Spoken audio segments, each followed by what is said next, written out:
Aku benci dengan diriku sendiri, melakukan sesuatu yang tidak pernah orang lain lakukan, namun hasilnya hanya sebuah pahitnya kekecewaan. Aku tidak berharga, apa yang aku lakukan hanya sia-sia belaka. Bercengkrama dengan diri sendiri hanya membuat diri ini menjadi gila. Kegagalan mendominasi akal pikiran, menjadikan diri ini dijauhi oleh banyak orang. Berbagai macam cacian seolah datang silih berganti tanpa tahu batas kesabaran hati. Dikucilkan seolah hal yang tepat bagi diri ini setelah kehancuran memporak-poranda kehidupan. Tak ada lagi seseorang yang bisa kupercaya. Kepercayaan yang tulus diberikan berbalik dengan kepahitan yang tak mudah aku bayangkan. Melindungi diri hanya menjadi sebuah topeng belaka jika kebencian tetap saja merajalela. Berbagai macam upaya yang aku lakukan tetap saja salah di mata orang. Berdamai dengan diri sendiri seolah menjadi sebuah solusi setelah berbagai hal yang menimpa dalam diri. Kini, aku coba membuka lembaran kehidupan dan kembali berharap hanya ada kebahagiaan yang menanti. Lemah Ayu, Kartasemaya, Indramayu. Apa kabar? Gimana harinya? Mudah-mudahan kalian lebih baik dari hari-hari kemarin. Selamat datang dan selamat kembali di akun YouTube Menurut Gue. Hari ini aku mau ngomongin tentang gimana sih caranya untuk berdamai dengan diri sendiri. Kadang aku mikir mending kita berkelahi dengan atau berdebat dengan seseorang daripada harus berdebat dengan diri sendiri. Rasanya ya kayak susah aja sih ngontrol kalau diri ini sedang gak baik-baik aja. Ya sebenarnya sih mampu gak mampu ya kalau ngomongin berdamai dengan diri sendiri. Berdamai dengan diri sendiri berarti mau menerima kenyataan, kelemahan sekaligus mengakui kekuatan yang ada dalam diri. Namun tidak semua orang mampu kan? Hal ini biasanya karena mereka pernah merasakan pengalaman buruk di masa lalu. Disengaja atau tidak disengaja, tapi mereka mengakui kalau pengalaman itu tidak ingin mereka lakukan. Pengalaman buruk tersebut kemudian kayak membekas dalam ingatan dan berubah menjadi beban pikiran. Contoh hal buruk yang biasa dialami seseorang antara lain kesedihan ditinggal kekasih, atau pernah berbuat kesalahan fatal, pernah dikecewakan dan pernah ngecewain orang, rasa sakit hati atau penyesalan terhadap sesuatu. Hal ini bisa membuat kita itu terus menyalahkan diri sendiri, meskipun sebenarnya itu bukan murni kesalahannya. Atau ada orang yang sengaja dia tak sadar akan kesalahannya. Seorang yang belum berdamai dengan diri sendiri biasanya juga sering berandai-andai atau membuat skenario alternatif dalam pikirannya.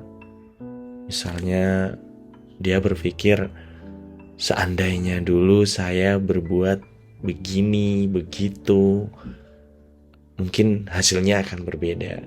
Jadi kita kembali lagi ke kehidupan di mana kita melakukan penyesalan-penyesalan yang sekarang kita alami.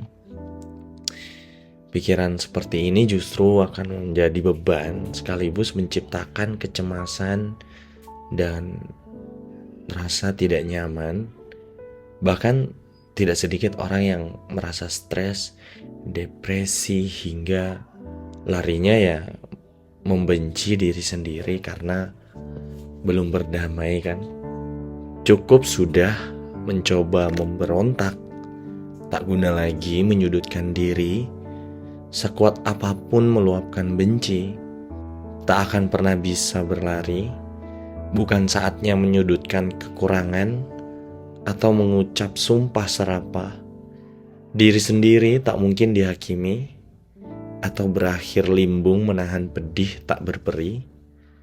Ambillah sejenak jeda untuk ketenangan. Mengapa tak mencoba berdamai saja? Terima semua suka duka supaya hidup tak diwarnai lara.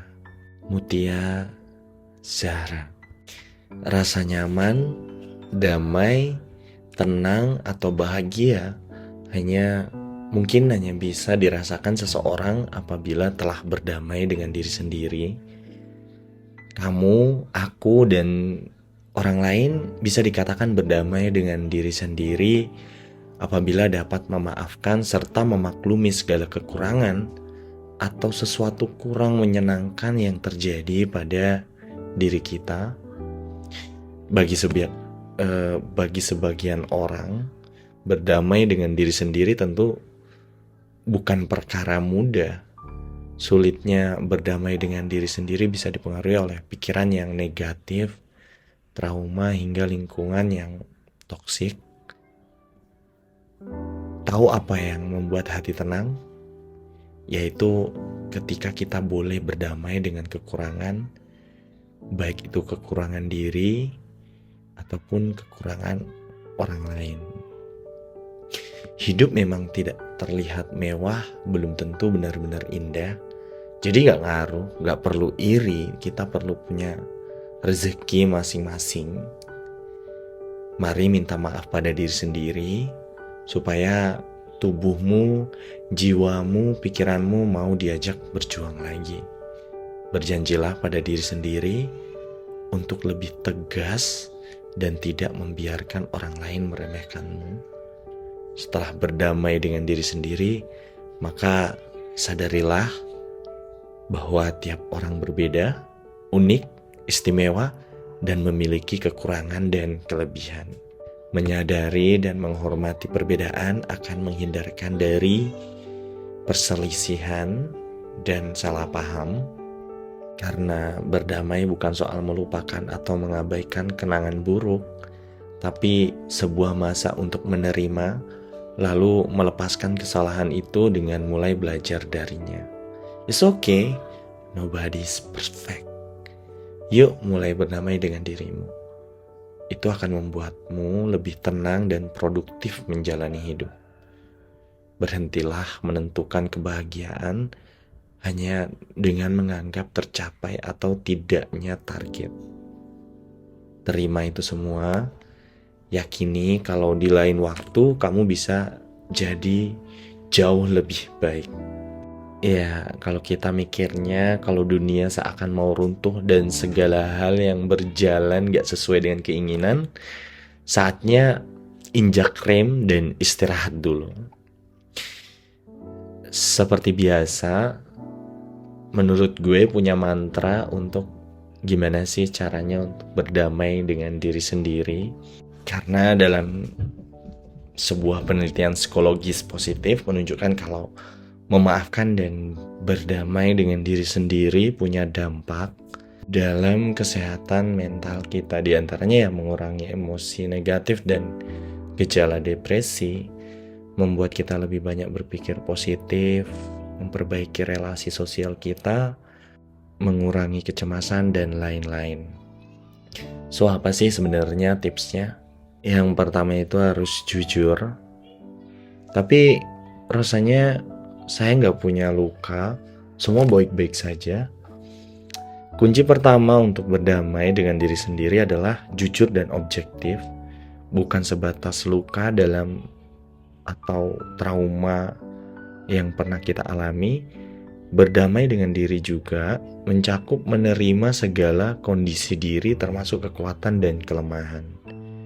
Kalau ada luka yang sulit sekali dimaafkan sehingga membentuk diri kita saat ini, apa yang perlu dilakukan? Sebenarnya sih ya jangan segan untuk mencari bantuan orang-orang yang udah profesional untuk mendapatkan intervensi berupa terapi yang akan membantu perkembangan diri. Ya, mungkin cerita-cerita sama teman. Pernah kita juga berdamai dengan orang lain yang mungkin pernah menyakiti kita?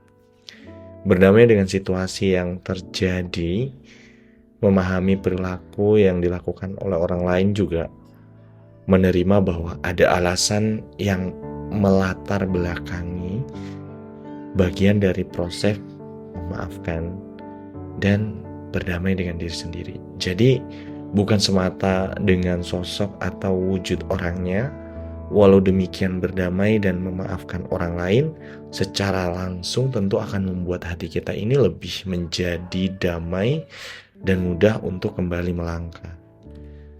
So, kehidupan adalah proses yang berlangsung terus menerus, sehingga menjaganya juga perlu dilakukan secara berkala.